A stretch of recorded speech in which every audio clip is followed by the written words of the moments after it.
প্রশাসন জবাব চাই।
শান্তিপূর্ণ থাকবো।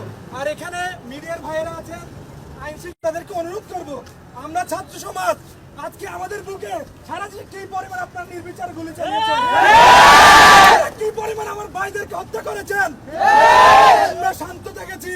আমাদের সাংবিধানিক অধিকার আদায়ের লক্ষ্যে আমরা মাঠে নেমেছি। সাংবিধানিক অধিকার আদায়ে আমরা সারা দেশে আমাদের আন্দোলন চালিয়ে যাচ্ছি। সাথে বলতে হয়, আপনারা আইন শৃঙ্খলা বাহিনী দেশের গণতন্ত্রের চাকর, আপনারা আমাদের টাকায় আপনারা দেশকে আপনারা নিয়ম শৃঙ্খলা, আপনারা আইন শৃঙ্খলা আপনারা কন্ট্রোল করবেন।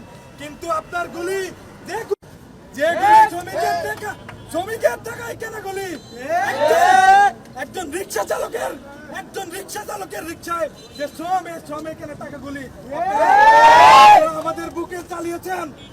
আমাদের এই বুকে অনেক জ্বালা। আপনাদেরকে অনুরোধ করছি, আমরা শান্তিপূর্ণ অবস্থান করছি।